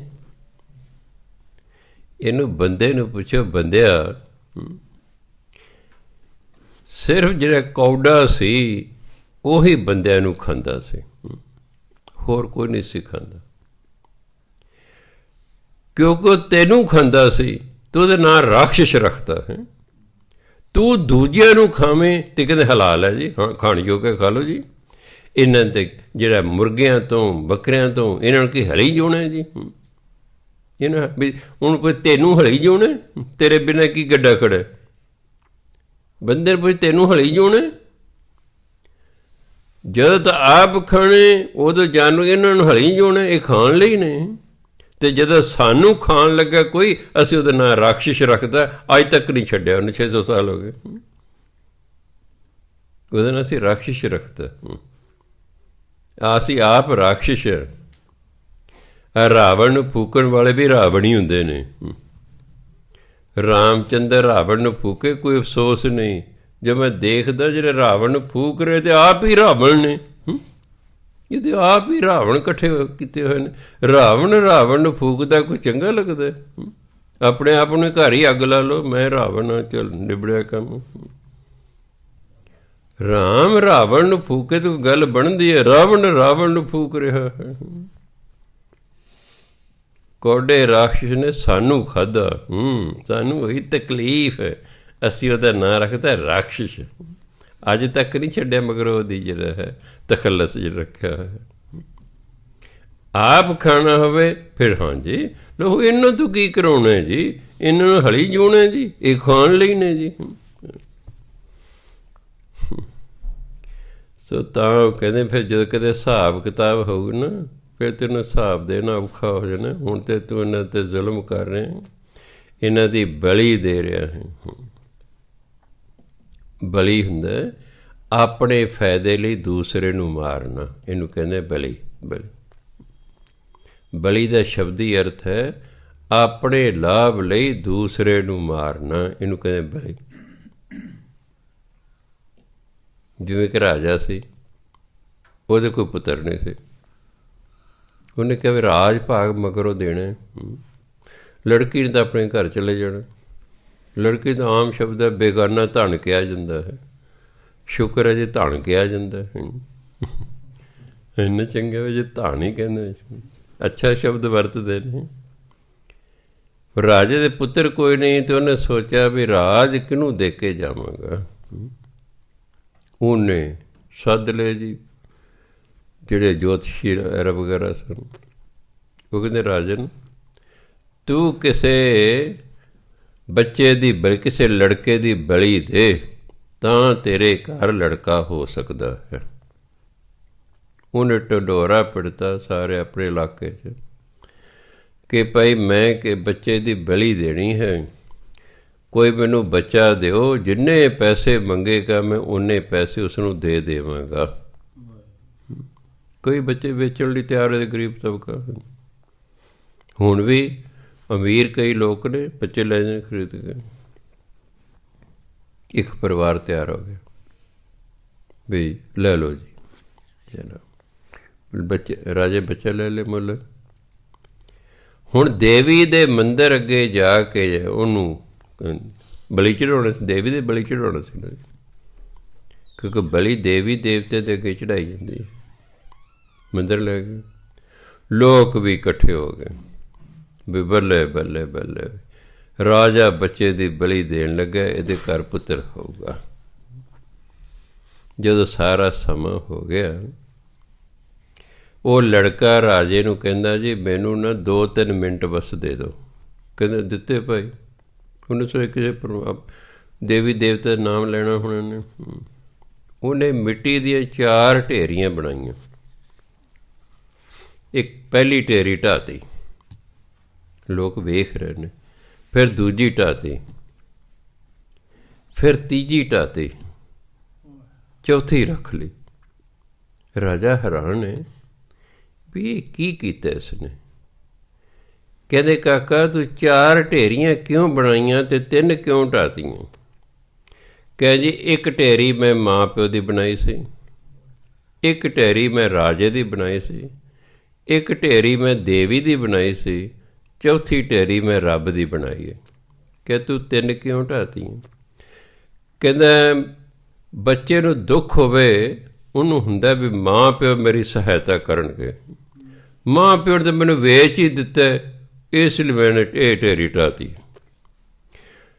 ਮਾਂ ਪਿਓ ਦੇ ਵੱਸ ਨਾ ਚੱਲੇ ਫਿਰ ਬੰਦਾ ਰਾਜੇ ਕੋਲ ਜਾਂਦਾ, ਮੈਨੂੰ ਉੱਥੋਂ ਨਿਆਂ ਮਿਲੇਗਾ, ਅਤੇ ਰਾਜਾ ਤਾਂ ਆਪ ਹੀ ਮੇਰੀ ਬਲੀ ਦੇਣ ਨੂੰ ਤਿਆਰ ਹੈ, ਇਸ ਲਈ ਮੈਨੂੰ ਰਾਜ ਤੋਂ ਕੀ ਨਿਆਂ ਮਿਲਣਾ, ਮੈਂ ਵੀ ਢਾਤੀ। ਤੀਜੀ ਉਮੀਦ ਰਹਿ ਜਾਂਦੀ ਹੈ ਦੇਵੀ ਦੇਵਤੇ 'ਤੇ ਵੀ ਔਖੇ ਵੇਲੇ ਸ਼ਾਇਦ ਇਹ ਮੇਰੀ ਮਦਦ ਕਰਨ, ਅਤੇ ਦੇਵੀ ਦੇ ਅੱਗੇ ਤਾਂ ਮੈਨੂੰ ਬਲੀ ਦਿੱਤੀ ਜਾ ਰਹੀ ਹੈ, ਇਸ ਲਈ ਮੈਂ ਕਿ ਇਹਨੇ ਮੇਰੀ ਕੋਈ ਇਹ ਵੀ ਢਾਤੀ। ਹੁਣ ਸਿਰਫ ਅਤੇ ਸਿਰਫ ਮੇਰੀ ਉਮੀਦ ਪਰਮਾਤਮਾ 'ਤੇ ਰਹਿ ਗਈ ਹੈ। ਰਾਜਾ ਹੱਕਾ ਬੱਕਾ ਹੋ ਗਿਆ। ਕਹਿੰਦੇ ਤੇ ਲੜਕਾ ਸਿਆਣਾ ਹੀ ਬਹੁਤ ਹੈ, ਕਿਉਂ ਨਾ ਇਹਨੂੰ ਪੁੱਤਰ ਬਣਾ ਲਿਆ ਜਾਵੇ। ਅਤੇ ਰਾਜੇ ਨੇ ਕਿਹਾ ਮੈਂ ਤੈਨੂੰ ਆਪਣਾ ਪੁੱਤਰ ਬਣਾਇਆ, ਅੱਜ ਤੋਂ ਤੂੰ ਮੇਰਾ ਪੁੱਤਰ ਹੈ, ਕੋਈ ਬਲੀ ਬੁਲੀ ਨਹੀਂ ਹੋਏਗੀ। ਚਲੋ ਬਾਅਦ 'ਚ ਉਸੇ ਲੜਕੇ ਨੂੰ ਫਿਰ ਰਾਜ ਮਿਲ ਗਿਆ। ਕਹਿੰਦਾ ਜਿਹੜਾ ਇੰਨਾ ਯੋਗ ਹੈ ਲੜਕਾ, ਇਹ ਮੇਰੇ ਤੋਂ ਬਾਅਦ ਰਾਜ ਵੀ ਬਹੁਤ ਵਧੀਆ ਚਲਾ ਸਕਦਾ ਹੈ, ਇਸ ਲਈ ਫਿਰ ਉਹਨੂੰ ਜਿਹੜਾ ਆਪਣਾ ਪੁੱਤਰ ਬਣਾ ਲਿਆ ਹੈ। ਸੋ ਇਹ ਬਲੀਆਂ ਦੇਣ ਨਾਲ ਮਗਰੋਂ ਕਹਿਣਾ ਹਾਂ ਜੇ ਖਾਣ ਯੋਗ ਹੈ। ਕਬੀਰ ਸਾਹਿਬ ਕਹਿੰਦੇ ਜੋ ਤੇਰਾ ਹਿਸਾਬ ਕਿਤਾਬ ਹੋ ਨਾ, ਫਿਰ ਹਿਸਾਬ ਕਿਤਾਬ ਦੇਣਾ ਬੜਾ ਔਖਾ ਹੈ। ਕਬੀਰ ਖੂਬ ਖਾਣਾ ਖੀਚਰੀ, ਜਾ ਮਹਿ ਅੰਮ੍ਰਿਤ ਲੂਣ। ਇਹਨੂੰ ਜਾ ਮਹਿ ਪਣਜੋ, ਜਾ ਤੋਂ ਬਾਅਦ ਕਾ ਕੇ ਕੀ ਕੀਆਂ ਸਿਉਂ ਮਹਿ, ਇਸ ਤਰ੍ਹਾਂ ਆ ਜਾਣ, ਉਹ ਬਿਨਾਂ ਬਿੰਦੀ ਤੋਂ ਪੜ੍ਹਿਆ ਜਾਂਦਾ। ਜਾ ਮਹਿ ਦਾ ਮਤਲਬ ਜਿਸ ਵਿੱਚ, ਇਹ ਹਿੰਦੀ ਦਾ ਸ਼ਬਦ ਹੈ। ਜਾ ਜਿਸ, ਮਹਿ ਵੀ ਹਿੰਦੀ ਦੇ ਸ਼ਬਦ ਹੈ ਵਿੱਚ। ਕਬੀਰ ਖੂਬ ਖਾਣਾ ਖੀਚਰੀ, ਜਾ ਮਹਿ ਅੰਮ੍ਰਿਤ ਲੂਣ। ਹੇਰਾ ਰੋਟੀ ਕਾਰਨੇ, ਗਲਾ ਕਟਾਵੇ ਕੌਣ। ਹੇਰਾ ਮੀਟ ਨੂੰ ਕਹਿੰਦੇ ਨੇ, ਮਾਸ ਨੂੰ। ਕਬੀਰ ਸਾਹਿਬ ਕਹਿੰਦੇ ਖੂਬ ਖਾਣਾ ਖਿਚੜੀ, ਮੈਂ ਤਾਂ ਖਿਚੜੀ ਖਾਣਾ। ਜਹ ਮੈਂ ਅੰਮ੍ਰਿਤ ਲੂਣ, ਅੰਮ੍ਰਿਤ ਹੁੰਦਾ ਘਿਓ, ਲੂਣ ਮੈਨੇ ਲੂਣ ਨਮਕ। ਕਦੋਂ ਉਸ ਖਿਚੜੀ 'ਚ ਘਿਓ ਪਾਇਆ ਹੁੰਦਾ, ਨਮਕ ਪਾਇਆ ਹੁੰਦਾ, ਮੈਂ ਤਾਂ ਖਿਚੜੀ ਖਾਣਾ। ਹੇਰਾ ਰੋਟੀ ਕਾਰਨੇ, ਮਾਸ ਵਾਲੀ ਰੋਟੀ ਖਾਣ ਦੀ ਖਾਤਰ ਗਲਾ ਕਟਾਵੇ ਕੌਣ, ਕੌਣ ਆਪਣਾ ਗਲ ਵਡਵਾਏ। ਅੱਜ ਮੈਂ ਮੀਟ ਖਾਣ ਲਈ ਕਿਸੇ ਦਾ ਗਲ ਵੱਢਦਾ, ਕੱਲ੍ਹ ਨੂੰ ਮੇਰਾ ਵੱਢਿਆ ਜਾਏਗਾ, ਹਿਸਾਬ ਤਾਂ ਹੋਣਾ ਹੀ ਹੋਣਾ। ਕਰਮਾਂ ਦਾ ਹਿਸਾਬ ਤਾਂ ਹੋਣਾ ਹੀ ਹੋਣਾ। ਕਬੀਰ ਸਾਹਿਬ ਗੰਗਾ ਦੇ ਕੰਢੇ ਬੈਠੇ, ਉਹ ਤਾਂ ਮੱਛੀਆਂ ਫੜ ਰਹੇ ਸਨ। ਕਬੀਰ ਸਾਹਿਬ ਤੁਸੀਂ ਮੱਛੀਆਂ ਫੜ ਲਓ। ਕਹਿੰਦੇ ਅਸੀਂ ਭਾਈ ਮੱਛੀ ਖਾਂਦੇ ਹੀ ਨਹੀਂ। ਕਹਿੰਦੇ ਕਿਉਂ ਨਹੀਂ ਖਾਂਦੇ। ਕਹਿੰਦੇ ਭਾਈ ਜੇ ਮੈਂ ਇੱਕ ਮੱਛੀ ਖਾਵਾਂਗਾ, ਮੈਨੂੰ ਇੱਕ ਜਨਮ ਮੱਛੀ ਦਾ ਲੈਣਾ ਪਏਗਾ, ਫਿਰ ਉਹ ਵੀ ਮੈਨੂੰ ਇਸ ਤਰ੍ਹਾਂ ਫੜ ਕੇ ਖਾਣਗੇ, ਇਸ ਲਈ ਮੈਂ ਨਹੀਂ ਖਾਂਦਾ, ਇਸ ਲਈ ਮੈਂ ਨਹੀਂ ਖਾਂਦਾ।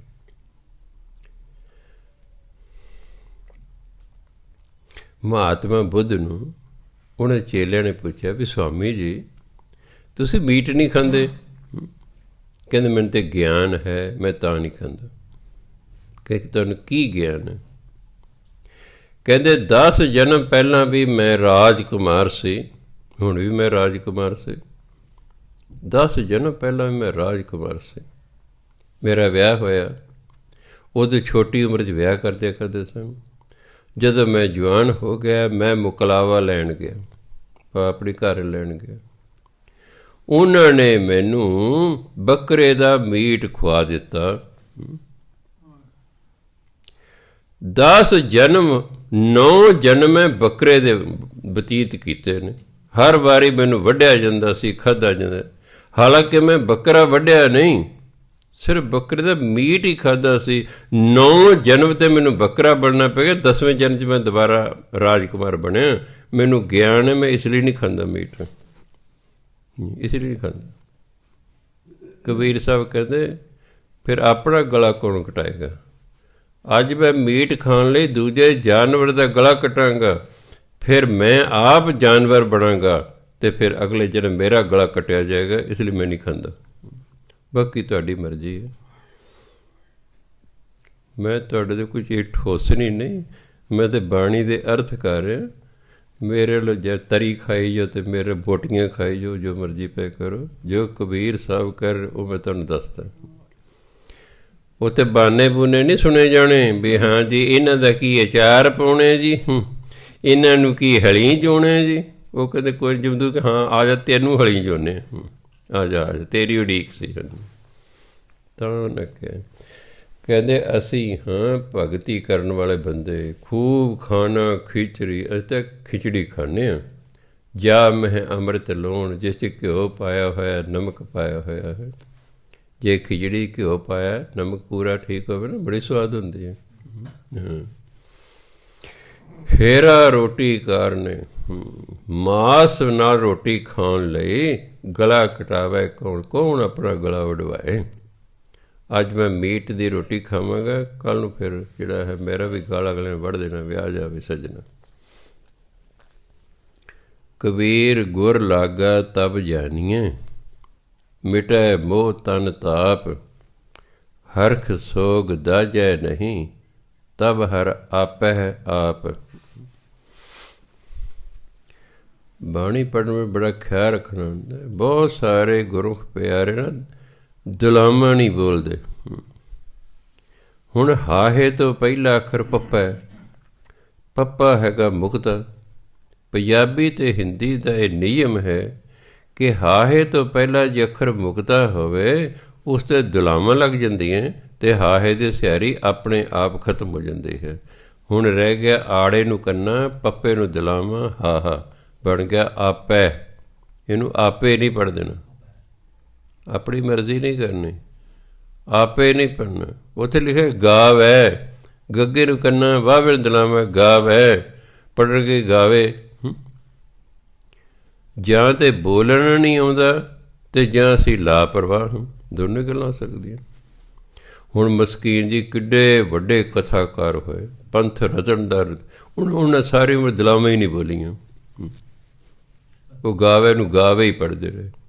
ਇੱਕ ਹੋਰ ਅੰਮ੍ਰਿਤਸਰ ਦੇ ਮਹਾਂਪੁਰਖ ਨੇ, ਉਹ ਸੁਖਨੀ ਸਾਹਿਬ ਪਾਠ ਕਰਦੇ, ਉਹਨਾਂ ਦੇ ਮਗਰ ਉਹ ਆਪ ਦੁਲਾਵਾਂ ਹੀ ਨਹੀਂ ਬੋਲਦੇ ਵੀ ਤੁਸੀਂ ਬਾਕੀ ਇਹਦਾ ਵੀ ਭੱਠਾ ਬਿਠਾਓਗੇ। ਮੈਂ ਗਾਵੇ ਨੂੰ ਗਾਵੇ ਪੜ੍ਹ ਰਿਹਾ, ਮਗਰ ਬੋਲਣ ਵਾਲੇ ਵੀ ਗਾਵੇ ਪੜ੍ਹੀ ਜਾਣਗੇ। ਹਾਂਜੀ, ਉਹ ਵੀ ਤਾਂ ਫਿਰ ਗਾਵੇ ਪੜ੍ਹਨਗੇ। ਔਰ ਮੈਂ ਹੈਰਾਨ ਹੈ, ਕੋਈ ਉਹਨਾਂ ਦੇ ਨੋਟਿਸ 'ਚ ਨਹੀਂ ਲਿਆਉਂਦਾ ਵੀ ਬਾਬਾ ਜੀ ਗਾਵੇ ਹੁੰਦਾ, ਗਾਵੇ ਨਹੀਂ ਹੁੰਦਾ। ਤੁਸੀਂ ਤਾਂ ਗਾਵੇ ਪੜ੍ਹੋ, ਤੁਸੀਂ ਤਾਂ ਗਾਵੇ ਪੜ੍ਹਦੇ ਹੋ ਨਾ। ਕੋਈ ਨਹੀਂ ਕਹਿੰਦਾ, ਇੰਨੇ ਸਾਲ ਹੋ ਗਏ ਉਹਨਾਂ ਨੂੰ। ਦੋ ਹੀ ਕਾਰਨ ਹੋ ਸਕਦੇ ਨੇ, ਜਾਂ ਤਾਂ ਦੁਲਾਵਾਂ ਬੋਲਣੀਆਂ ਨਹੀਂ ਆਉਂਦੀਆਂ। ਕਈ ਬੰਦੇ ਨੂੰ ਮੈਂ ਦੇਖਿਆ, ਹੁਣ ਕਹੋ ਜੀ ਇਹ ਮੰਜੀ ਛਾਵੇਂ ਰੱਖ ਦਿਓ, ਬੋਲੋ ਜੀ।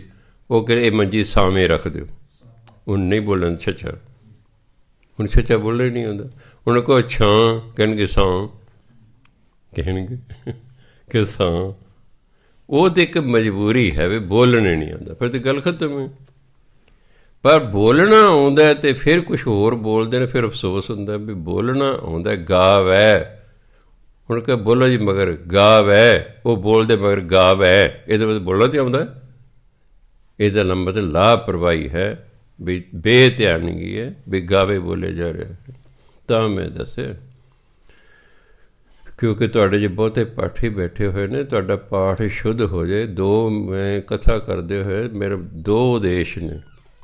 ਇੱਕ ਤੁਹਾਡਾ ਪਾਠ ਸ਼ੁੱਧ ਹੋ ਜਾਏ, ਦੂਸਰਾ ਤੁਹਾਨੂੰ ਉਹਦੇ ਅਰਥ ਆ ਜਾਣ। ਮੇਰੀ ਕਥਾ ਕਰਨਾ ਮੇਰਾ ਮਤਲਬ ਨਹੀਂ ਹੈ, ਕਿਉਂਕਿ ਮੈਨੂੰ ਪਤਾ ਜਿਹੜੇ ਵੀ ਮੇਰੀ ਕਥਾ ਸੁਣੇ ਉਹ 'ਚ 80% ਤਾਂ ਮੇਰੇ ਸਟੂਡੈਂਟ ਨੇ, 20% ਅੱਗੇ ਉਹਨਾਂ ਦੇ ਦੋਸਤ ਮਿੱਤਰ ਰਿਸ਼ਤੇਦਾਰ ਨੇ ਜਿਹਨਾਂ ਨੂੰ ਪਤਾ ਲੱਗਿਆ ਹੈ। ਕਈਆਂ ਤਾਂ ਮੈਂ ਸਿਰਫ ਨਾਮ ਹੀ ਸੁਣਿਆ ਹੋਇਆ ਸੀ, ਅਰਦਾਸਾਂ ਕਰਾਉਂਦੇ ਸਨ, ਮੈਨੂੰ ਦੇਖੇ ਹੀ ਨਹੀਂ ਸੀ ਕਦੇ, ਨਾ ਮੈਂ ਉਹਨਾਂ ਨੂੰ ਕਦੇ ਦੇਖਿਆ। ਇੱਕ ਬੀਬੀ 7 ਸਾਲ ਹੋ ਗਏ ਅਰਦਾਸਾਂ ਕਰਾਉਂਦੇ ਹੋਏ। ਕਿਸੇ ਨੂੰ ਕਿਹਾ ਵੀ ਬਾਬਾ ਜੀ ਨੂੰ ਵਟਸਐਪ ਚਾਲੂ ਹੋ ਗਿਆ, ਤੁਸੀਂ ਵਟਸਐਪ 'ਤੇ ਉਹਦੇ ਨਾਲ ਗੱਲ ਕਰ ਸਕਦੇ ਹੋ ਫੇਸ ਟੂ ਫੇਸ। ਸਵੇਰੇ 8 ਕੁ ਵਜੇ ਫੋਨ ਆਇਆ ਕਿ ਉਹਦੀ ਫੋਟੋ ਆ ਗਈ ਵਿੱਚ। ਮੈਂ ਹਾਂਜੀ, ਉਹਨੇ ਮੈਨੂੰ ਪਹਿਲੀ ਵਾਰ ਵੇਖਿਆ, ਉਹ ਕਿੰਨੀ ਅੱਖਾਂ 'ਚ ਉਹਦੇ ਹੰਝੂ ਆ ਗਏ, ਚੁੰਨੀ ਨਾਲ ਕਿੰਨੀ ਦੇਰ ਪੂੰਝ ਪਾਂਝ ਕੇ ਫਿਰ ਉਹ ਸਾਵਧਾਨ ਹੋਈ। ਮੈਂ ਜੀ ਕਿਵੇਂ ਯਾਦ ਕੀਤਾ? ਉਹਨੇ ਦੱਸਿਆ ਬਾਬਾ ਜੀ ਮੈਨੂੰ 7 ਸਾਲ ਹੋ ਗਏ ਤੁਹਾਡੇ ਤੋਂ ਅਰਦਾਸਾਂ ਕਰਾਉਂਦੇ ਹੋਏ, ਮੈਂ ਤੁਹਾਨੂੰ ਅੱਜ ਤੱਕ ਨਹੀਂ ਸੀ ਵੇਖਿਆ। ਮੇਰੀ ਬੜੀ ਇੱਛਾ ਸੀ ਵੀ ਬਾਬਾ ਜੀ ਪਤਾ ਨਹੀਂ ਕਿਹੋ ਜਿਹੇ ਨੇ, ਅਤੇ ਮੈਨੂੰ ਕਿਸੇ ਦੱਸਿਆ ਵੀ ਉਹਨਾਂ ਦਾ ਵਟਸਐਪ ਚਾਲੂ ਹੋ ਗਿਆ, ਤੁਸੀਂ ਉਸ 'ਤੇ ਗੱਲ ਕਰ ਲਓ। ਕਹਿੰਦੇ ਮੈਂ ਤਾਂ ਸਿਰ ਤੁਹਾਡੇ ਦਰਸ਼ਨ ਕਰਨ ਲਈ ਜਿਹੜਾ ਹੈ ਗੱਲ ਕਰ ਰਹੀ ਹਾਂ ਵੀ ਹੁਣ ਮੈਂ ਅੱਗੇ ਤੋਂ ਵਟਸਐਪ 'ਤੇ ਤੁਹਾਡੇ ਤੋਂ ਪੁੱਛਿਆ ਕਰਾਂ। ਸੋ ਬਹੁਤ ਸਾਰੇ ਗੁਰੂ ਪਿਆਰੇ ਜਿਹੇ ਕਥਾ ਸੁਣ ਰਹੇ ਨੇ ਬਾਹਰਲੇ ਦੇਸ਼ਾਂ 'ਚ ਬੈਠੇ, ਜਿਹਨਾਂ ਮੈਨੂੰ ਦੇਖਿਆ ਹੀ ਨਹੀਂ ਹੈ। ਹੁਣ ਚਲੋ ਠੀਕ ਹੈ, ਹੁਣ ਆਪਣਾ ਸਿੱਧਾ ਰਿਲੇ ਹੁੰਦਾ ਹੈ। ਬਹੁਤ ਸਾਰੇ ਕਾਕਾ ਇਸ ਗਾਂਧੀ ਦਾ ਧੰਨਵਾਦ ਕਰਦੇ ਨੇ। ਹਾਂ, ਮੈਂ ਜੀ ਉਹਦੀ ਕਰਾਮਾਤ ਹੈ। ਮੈਂ ਤੁਹਾਨੂੰ ਕਿਹਾ ਸੀ ਵੀ ਮੇਰੀ ਆਹ ਇੱਛਾ ਹੈ। ਉਹ ਕਹਿੰਦਾ ਜੀ 2 ਦਿਨ ਤਾਂ ਅਸੀਂ ਕੀਤਾ ਜੀ, ਉਹਨਾਂ ਡਿਸਕਨੈਕਟ ਹੋ ਜਾ ਕਰ। ਇਹ ਕਹਿੰਦਾ ਜੀ ਵਾਈਫਾਈ ਕਰਨਾ ਪਏਗਾ। ਮੈਂ ਨਾਮ ਸੁਣਿਆ ਸੀ, ਮੈਨੂੰ ਕੋਈ ਭਾਈ ਵਾਈਫਾਈ ਕੀ ਬਲਾ ਹੁੰਦੀ ਹੈ। ਮੈਂ ਭਰਾ ਮੈਨੂੰ ਪਤਾ ਨਹੀਂ, ਤੂੰ ਜੋ ਕਰਨਾ ਕਰ ਲੈ, ਜਿਹੜਾ ਪੈਸਾ ਲੱਗੂਗਾ ਮੈਂ ਤਾਂ ਉਹ ਦੇ ਦਿੰਦਾ। ਆਹ ਇੱਕ ਉੱਤੇ ਰੱਖਿਆ ਹੋਇਆ, ਉਹਦੇ ਨਾਲ ਕੀ ਹੋ ਗਿਆ, ਚਲੋ ਕਲੀਅਰ ਹੋ ਗਿਆ ਹੁਣ ਵੀ ਕਿਤੇ ਦੇਖੋ 12,000 ਕਿਲੋਮੀਟਰ ਦੂਰ ਹੈ ਅਮਰੀਕਾ, ਉੱਥੇ ਵੀ ਸਾਰਾ ਕੁਝ ਐਨ ਕਲੀਅਰ ਜਾ ਰਿਹਾ ਹੈ। ਸੋ ਕਬੀਰ ਸਾਹਿਬ ਕਹਿੰਦੇ, ਕਬੀਰ ਗੁਰ ਲਾਗਾ ਤਬ ਜਾਨੀਏ, ਮਿਟੈ ਮੋਹ ਤਨ ਤਾਪ, ਹਰਖ ਸੋਗ ਦਾਜੈ ਨਹੀਂ, ਤਬ ਹਰ ਆਪੈ ਆਪ। ਕਹਿੰਦੇ ਗੁਰੂ ਦੀ ਚਰਨੀ ਲੱਗਿਆ ਤਾਂ ਹੀ ਜਾਣਿਆ ਜਾ ਸਕਦਾ। ਕਹਿੰਦੇ ਮੈਂ ਗੁਰੂ ਦੀ ਚਰਨੀ ਲੱਗਾ ਜੀ। ਜਦੋਂ ਕਿਸੇ ਨੇ ਪਾਠ ਸਿੱਖਣਾ ਹੋਵੇ ਨਾ, ਕਹਿੰਦੇ ਆਪ ਹੈ ਤੈਨੂੰ ਗੁਰੂਆਂ ਦੀ ਚਰਨੀ ਲਾਈਏ। ਚਰਨੀ ਉਹ 5 ਪੌੜੀਆਂ ਸਿਖਾਉਣ ਵਾਲਾ ਅੱਗੇ ਅੱਗੇ ਪੜ੍ਹਦਾ ਹੈ, ਉਹ ਜਿਹੜੇ ਚਰਨੀ ਲੱਗਣਾ ਹੁੰਦਾ ਉਹ ਫਿਰ ਮਗਰ ਉਹ 5 ਪੌੜੀਆਂ ਜਪਜੀ ਸਾਹਿਬ ਪਹਿਲੀਆਂ ਪੜ੍ਹਦਾ ਹੈ। ਅਤੇ ਕਹਿੰਦੇ ਭਾਈ ਹੁਣ ਤੂੰ ਗੁਰੂ ਦੀ ਚਰਨੀ ਲੱਗ ਗਿਆ, ਆਪ ਕਰ ਸਕਦਾ ਪਾਠ ਆਪ ਕਰ ਲੈ, ਨਹੀਂ ਤਾਂ ਫਿਰ ਭਾਈ ਸਿੱਖ ਲੈ ਕਿਸੇ ਦਾ। ਤਾਂ ਕਬੀਰ ਗੁਰ ਲਾਗਾ ਤਬ ਜਾਨੀਏ, ਗੁਰੂ ਦੇ ਚਰਨੀ ਲੱਗਿਆ ਤਾਂ ਹੀ ਜਾਣਿਆ ਜਾ ਸਕਦਾ। ਮਿਟੈ ਮੋਹ ਤਨ ਤਾਪ, ਜੇ ਸਰੀਰ ਦਾ ਮੋਹ ਖਤਮ ਹੋ ਜਾਂਦਾ ਅੰਦਰੋਂ, ਅਤੇ ਜਿਹੜਾ ਦੁੱਖ ਹੈ ਉਹ ਖਤਮ ਹੋ ਜਾਏ। ਤਾਪ ਦੁੱਖ ਨੂੰ ਕਹਿੰਦੇ, ਤੀਨੇ ਤਾਪ ਨਿਵਾਰਨ ਹਾਰਾ। ਇੱਕ ਮਾਨਸਿਕ ਦੁੱਖ ਹੁੰਦਾ ਆਦਿ, ਦੂਜਾ ਸਰੀਰਕ ਦੁੱਖ ਹੁੰਦਾ ਵਿਆਧ, ਇੱਕ ਹੁੰਦਾ ਉਪਾਦ, ਅਚਾਨਕ ਬਿਪਤਾ ਆ ਪਈ ਹੈ, ਹੜ੍ਹ ਆ ਗਿਆ, ਉਹ ਕਿੰਨੀ ਬਰਬਾਦੀ ਹੋ ਗਈ, ਦੁੱਖ ਹੈ। ਭੁਚਾਲ ਆ ਗਿਆ, ਬਰਬਾਦੀ ਹੋ ਗਈ ਹੈ, ਦੁੱਖ ਹੈ। ਜਿਹੜਾ ਦੇਸ਼ ਦੇ ਵਿੱਚ ਆ ਕਤਲੇਆਮ ਸ਼ੁਰੂ ਹੋ ਗਿਆ ਹੈ, ਇਹਨਾਂ ਜਿਹੜੀਆਂ ਆ ਉਪਾਦ ਇਹਨੂੰ ਕਹਿੰਦੇ। ਆਦ ਵਿਆਦ ਉਪਾਦ, ਤਿੰਨੋਂ ਹਿੰਦੀ ਦੇ ਸ਼ਬਦ, ਇਹਨਾਂ ਨੂੰ ਤਾਪ ਕਿਹਾ ਹੈ। ਤਿੰਨੋਂ ਤਾਪ ਨੇ। ਤੀਨੇ ਤਾਪ ਨਿਵਾਰਨ ਹਾਰਾ, ਦੁੱਖ ਹੰਤਾ ਸੁਖ ਰਾਸ। ਪਰਮਾਤਮਾ ਤਿੰਨਾਂ ਤਾਪਾਂ ਨੂੰ ਦੂਰ ਕਰ ਦਿੰਦਾ ਹੈ। ਦੁੱਖ ਨੂੰ ਹੰਤਾ ਦੇ ਮਾਰ ਦੇਣਾ, ਦੁੱਖ ਨੂੰ ਮਾਰ ਦਿੰਦਾ ਹੈ। ਦੁੱਖ ਹੰਤਾ ਸੁਖ ਰਾਸ, ਅਤੇ ਸੁਖ ਦੀ ਰਾਸ਼ੀ ਦੇਣ ਵਾਲਾ ਹੈ। ਸੋ ਪਰਮਾਤਮਾ ਦਾ ਨਾਮ ਜਪਣਾ ਚਾਹੀਦਾ ਤਾਂ ਜੋ ਹਰ ਪ੍ਰਕਾਰ ਦੇ ਦੁੱਖ ਦੀ ਸਮਾਪਤੀ ਹੋ ਜਾਏ। ਅਤੇ ਨਾਮ ਜਪਣ ਭਜਨ ਬੰਦਗੀ 'ਚ ਕਾਹਲ ਨਹੀਂ ਕਰਨੀ, ਸਬਰ ਸੰਤੋਖ ਦੀ ਲੋੜ ਹੈ। ਕਹਿੰਦੇ ਗੁਰੂ ਦੇ ਚਰਨੀ ਲੱਗਿਆ ਤਾਂ ਹੀ ਜਾਣਿਆ ਜਾਂਦਾ, ਜੇ ਭਾਈ ਅੰਦਰੋਂ ਮੋਹ ਖਤਮ ਹੋ ਜਾਏ, ਦੁੱਖ ਖਤਮ ਹੋ ਜਾਏ। ਹਰਖ ਸੋਗ ਦਾਜੈ ਨਹੀਂ। ਹਰਖ ਹਿੰਦੀ ਦੇ ਸ਼ਬਦ ਹੈ ਹਰਸ਼। ਹਰਸ਼ ਤੋਂ ਗੁਰਬਾਣੀ 'ਚ ਬਣਿਆ ਹਰਖ, ਖੁਸ਼ੀ।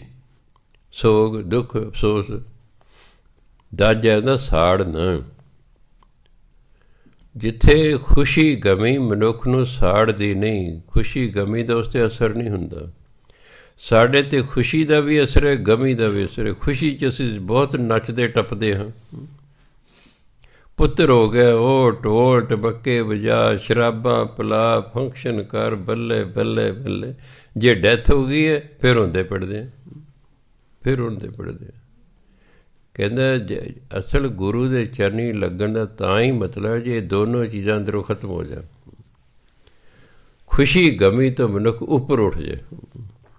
ਦੇਖੋ ਖੁਸ਼ੀ ਗਮੀ ਤਾਂ ਜ਼ਿੰਦਗੀ 'ਚ ਆਵੇਗੀ, ਦੁੱਖ ਵੀ ਜ਼ਿੰਦਗੀ 'ਚ ਆਉਣਗੇ। ਜਿੰਨਾ ਮਰਜ਼ੀ ਤੁਸੀਂ ਭਜਨ ਬੰਦਗੀ ਕਰ ਲਓ, ਜ਼ਿੰਦਗੀ ਦੁੱਖ ਆਉਣਗੇ ਹੀ ਆਉਣਗੇ।